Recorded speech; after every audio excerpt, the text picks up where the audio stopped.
আমার এই উচ্চাকাঙ্ক্ষা, ভয় সবটাই আসলে সিস্টেমের তৈরি। জীবনের একদম শেষ প্রান্তে দাঁড়িয়ে আছি মনে হয়, ঠিক যেন মৃত্যু। এর সমাধান যে কোথায় সেটাই ধরতে পারছি না। সত্যিটা হলো, গোলামি যেমন বাইরে থেকে চাপিয়ে দেওয়া হয়, মুক্তির প্রথম প্রেরণাটুকুর জন্যও কিন্তু বাইরেরই একটা ধাক্কা দরকার হয়। অথচ আমরা সেই পুরনো পরিবেশেই পড়ে থাকি, একই লোকেদের সাথে দিন কাটাই, একই ব্যবসা আর সেই মানধাতা আমলের ধ্যান ধারণা নিয়ে পড়ে থাকি। আমাদের সমস্ত স্বার্থ আর বিনিয়োগ তো এই কারাগারের ভেতরেই আটকে গেছে। আপনি যদি একজন আদর্শ কয়েদি হয়ে উঠতে পারেন, তবেই এখানে আপনাকে পুরস্কার দেওয়া হবে, সবাই ধন্য ধন্য করবে। এই দুঃখ আর অভিজ্ঞতার আঘাত কেন সবার মধ্যে সমান হাহাকার বা শূন্যতা তৈরি করে না? এমনটা কেন হয়? আপনি আজ এই প্রশ্নটা করলেন, কিন্তু বাকিরা করেনি। উত্তরটা লুকিয়ে আছে আপনার নিজের ইচ্ছায়, যাকে শেষ কথায় আমরা বলি জয়। मैं चाहे ये करूं मैं चाहे वो, मेरी मर्जी। স্যার, আপনি সিস্টেমের ব্যাপারটা নিয়ে প্রায়শই বলেন, অর্থাৎ আমাদের চারপাশের তথ্য, ক্ষমতা, রাজনীতি, ধর্ম আর এই উঁচু নিচুর ভেদাভেদ নিয়ে। কিন্তু এসবের বাইরে বেরোনোর কথা ভাবি, মনে হয় যেন এক অতল গহ্বরে তলিয়ে যাচ্ছি, ঠিক যেন বাস্তবের শেষ সীমানায় দাঁড়িয়ে আছি। মনে হয় সব শেষ হয়ে যাবে, কারণ আমার উচ্চাকাঙ্ক্ষা, আমার ভয় সবই তো এই সিস্টেমেরই শেখানো। এখান থেকে বেরোনো মানেই তো এক ধরনের মৃত্যু। আর দ্বিতীয়ত, আপনি যখনই সিস্টেমের বাইরে যাওয়ার কথা ভাবছেন, তখনই সেই স্টেকের প্রশ্নটা চলে আসছে। মনে হচ্ছে তার চেয়ে বরং সিস্টেমের ভেতরে থেকে নিজেকে একটু গুছিয়ে নেওয়া বা উল্টে নিয়ন্ত্রণকারী হওয়াটা কি ভালো নয়? কারণ বাইরে যাওয়ার চেয়ে ভেতরে থেকে এক্সপ্লয়টার হওয়া হয়তো অনেক সহজ আর আরামদায়ক। আমি গত 1.5 বছর ধরে আপনাকে শুনছি, আপনার সংস্থায় ইন্টার্নশিপ করেছি, শুধুমাত্র এটা বুঝতে যে আপনি এই কথাগুলো এত জোর দিয়ে কিভাবে বলছেন। কাজটা দেখে মনে হয়েছে এটাই হয়তো সঠিক পথ, কিন্তু মুশকিল হলো কোনটা ঠিক আর কোনটা ভুল। সেই ধারণাটুকুও তো আপনার দেওয়া তথ্যের ওপর ভিত্তি করেই তৈরি হয়েছে।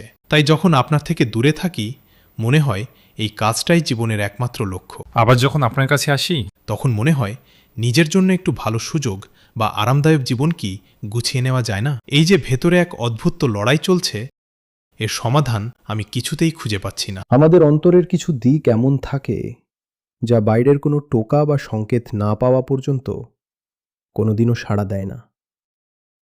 আমরা জীবনটা কাটিয়েছিও ঠিক সেভাবেই। একটু আগে আমরা কন্ডিশনিং বা সংস্কার নিয়ে কথা বলছিলাম না? ঠিক যেমন আমরা খুব সহজে অভ্যাসের দাস হয়ে পড়ি, তেমনি এই শৃঙ্খল থেকে মুক্তির জন্যেও কিন্তু বাইরে এমন কাউকে দেখা প্রয়োজন যে নিজে মুক্ত। তাকে না দেখলে মনের ভেতর সেই খটকাটা লাগে না, কোনো ট্রিগার কাজ করে না। ধরুন, আপনি জন্মই নিয়েছেন এক জেলখানায়, সেখানে আপনার চারপাশে সবাই কয়েদি। আপনি তাদেরই দেখছেন, তারা জেলের ভেতরেই উৎসব পালন করছে, ঝগড়া করছে। কেউ হয়তো একটু বড়লোক হচ্ছে, আবার কেউ গরিব। এই সবটাই চলছে জেলের 4 দেয়ালের ভেতর। এমন পরিবেশে আপনার মনে কোনোদিনও বাইরে যাওয়ার ইচ্ছে জাগবে না। আপনার জীবনের সব চাওয়া পাওয়া, লাভ ক্ষতি সবই ওই জেলের ভেতর সীমাবদ্ধ হয়ে যাবে। আপনি যদি একজন ভালো কয়েদি হতে পারেন, তবে আপনাকে পুরস্কৃত করা হবে, আপনার খাওয়া দাওয়া, বিয়ে থা, সন্তান, জীবন মরণ। তাহলে আপনার মনে কেনই বা হবে যে বাইরে যেতে হবে? তার জন্য আপনাকে কখনো আকাশের দিকে তাকাতে হবে, যেখানে একটা মুক্ত পাখি উড়ছে। তখন মনে প্রশ্ন জাগবে, এই পাখিটা কি ওই দেয়ালের ওপারের? আমাদের অভ্যাস যেমন চারপাশের মানুষকে দেখে তৈরি হয়, মুক্তির স্বাদ পেতে হলেও তেমনি কোনো মুক্ত মানুষের সান্নিধ্যে থাকতে হয়। সংস্থা আমি এই কারণেই বানিয়েছিলাম, কারণ ওটা ছাড়া শুধু কথা আর কনসেপ্টই থেকে যায়, কাজের কাজ কিছু হয় না। মানুষ হিসেবে আমরা ভীষণ দুর্বল, অসুরক্ষিত। এখান থেকে বেরোলেই 10টা চিন্তা আপনাকে চেপে ধরবে, এমনকি বেরোনোরও দরকার নেই। মোবাইলটা খুললেই 50টা জিনিস আপনার মাথায় ঢুকে পড়বে। আমাদের এই ইন্দ্রিয়গুলো সবসময় খোলা থাকে, যা পায় ভেতরে নিয়ে নেয়, আর আমাদের কাছে তার বিরুদ্ধে কোনো আত্মরক্ষা বা ডিফেন্স নেই। ভেতরে যা ঢোকে সে শুধু অতিথি হয়ে আসে না, বরং জেকে বসে। আমি যেটা বললাম না, আমাদের অহংকার আসলে খুব একা। তাই ভেতর যাই আসুক না কেন, অহংকার সেটাকে জাপটে ধরে বলে, এটাই তো সত্যি, এটাই আমার সত্যি। ব্যাস, আপনি ফেঁসে গেলেন। এখন আপনি কেনই বা মুক্তি চাইবেন? দাসত্ব যেমন বাইরে থেকে আসে, মুক্তির অনুপ্রেরণাও কিন্তু শুরুতে বাইরে থেকেই আসে, আর এই শুরুর লড়াইটা অনেক দীর্ঘ। কারণ বাইরে থেকে যখন মুক্তির ডাক আসছে, আপনার ভেতরে তখন জাঁকিয়ে বসে আছে দাসত্ব। সেই বাইরের প্রেরণা আপনার ভেতরের ওই পুরনো অভ্যাসকে হারাতে বহু বছর সময় নিয়ে নেয়।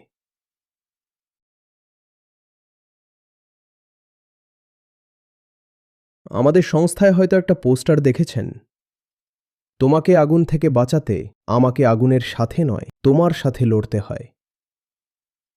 আগুন লেগেছে, পুড়ে যাওয়ার ভয় আছে, কিন্তু আমি আগুনের সঙ্গে লড়ি না।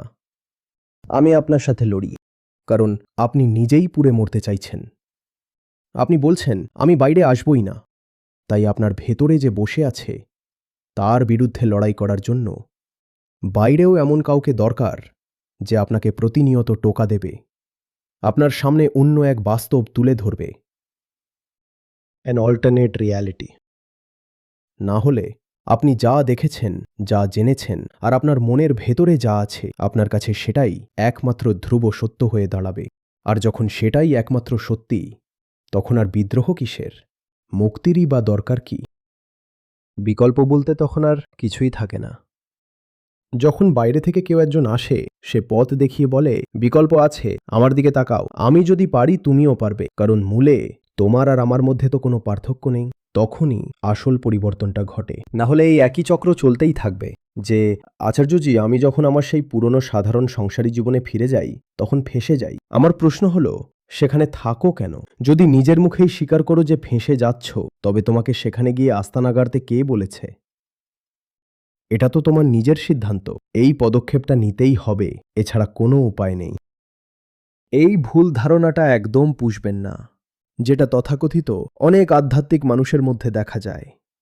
তারা ভাবেন আমরা আমাদের পুরনো পরিবেশটাই বজায় রাখব, যেখানে থাকি সেখানেই থাকব, পুরনো সঙ্গীদের সাথেই মেলামেশা করব, যে ব্যবসা বা চাকরি করছি সেটাই করব, আর সেই মানধাতা আমলের ধ্যান ধারণা নিয়ে পড়ে থাকব। টিভিতে যা দেখি, যে অভিনেতা বা খেলোয়াড়কে পছন্দ করি, সব কিছুই পুরনো থাকবে, অথচ আমাদের আধ্যাত্মিক জাগরণ ঘটে যাবে। আমি বলছি, এটা হবে না। আমি এটা হতে দেব না।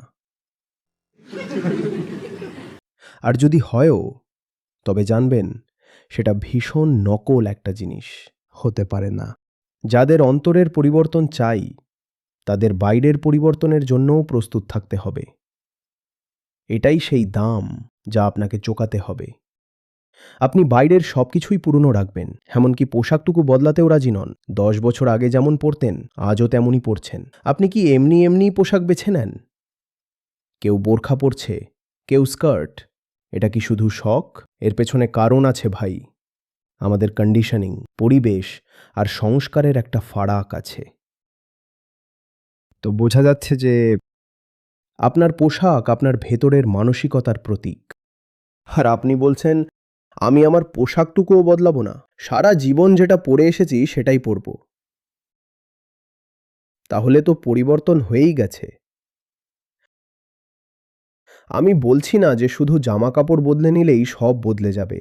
আমি বলছি পরিবর্তনের পথে আপনার ওই পুরনো পোশাকটাও বাধা হয়ে দাঁড়াতে পারে, যদি আপনি জেদ ধরেন যে বাইরের কিচ্ছু বদলাবেন না। মনে রাখবেন, যখন ভেতর থেকে বদল আসে তখন সেটা বাইরের পরিবর্তনেরও দাবি রাখে। আর যারা বাইরের পরিবর্তন এড়িয়ে চলবেন, তাদের ভেতরের বদলটাও মাঝপথে থমকে যাবে। প্রণাম আচার্যজি। এমনটা কেন হয় যে দুঃখ আর অভিজ্ঞতার ফলে কিছু মানুষের ভেতরে এক গভীর হাহাকার বা শূন্যতা তৈরি হয়, আর তারা প্রশ্ন করতে শুরু করে, অথচ অন্যদের ক্ষেত্রে সেই শূন্যতা ওভাবে তৈরি হয় না এবং তারা কোনো প্রশ্নও করতে চায় না?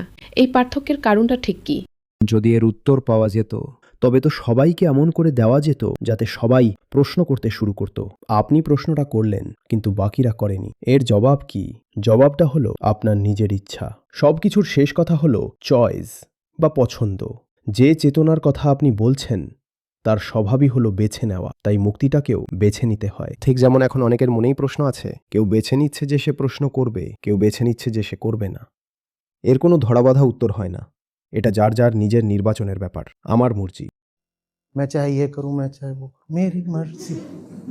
কেউ মুক্তি চায় আর কেউ কেন চায় না সেটা তো আপনার বিষয়। ভাই, আপনি তো চাইছেন, তাই না? তাহলে আমাকে কেন জিজ্ঞেস করছেন? কেউ বলছে, না আমি এই বন্ধনেই থাকতে চাই। আবার কেউ বলছে, আচার্যজি আমি কেন বন্ধনে থাকতে চাইছি? আরে ভাই, কে থাকতে চাইছে? আমি না তো, আপনি।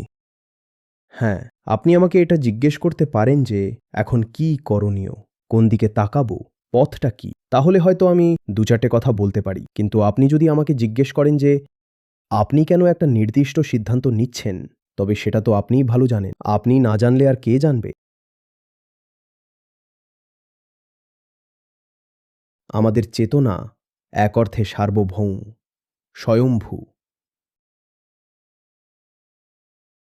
সে নিজের মর্জিতে চলে। তাই যারা মুক্তির জন্য ছটফট করতে শুরু করে, তারা ভাবে যে নিজের মর্জিতে চললে হয়তো আমরা চিরকাল এই জালেই ফেঁসে থাকতাম। আর আমাদের ভেতর এই ছটফটানি জাগিয়ে তোলারও কোনো নিশ্চিত উপায় নেই। তাই যদি এই আকুতি আপনার মনে জেগে থাকে, তবে জানবেন এটা স্রেফ এক অনুগ্রহ বা গ্রেস।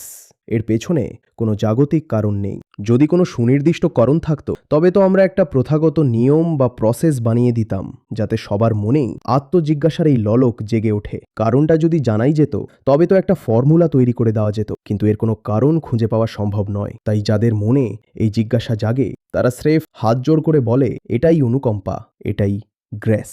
এর কোনো জাগতিক কারণ ব্যাখ্যা করা যায় না, সবটাই মর্জির খেলা। এমনটাও কি হয় না যে যখন এই মানুষেরা দুঃখ পায় তারা কোনো বাবাজির আশ্রয়ে চলে যায়?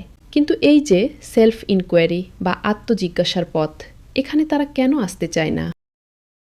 বাইরে যাই থাকুক বা যেই থাকুক, আপনি তার কাছে ছুটে যেতেই পারেন, কারণ সমস্যাটা তো আসলে ভেতরে, তাই না? আপনি জানেন যে সমস্যাটা আসলে মেটানোর কোনো ইচ্ছে আপনার নেই। তাই বাইরে যেখানে খুশি চলে যান।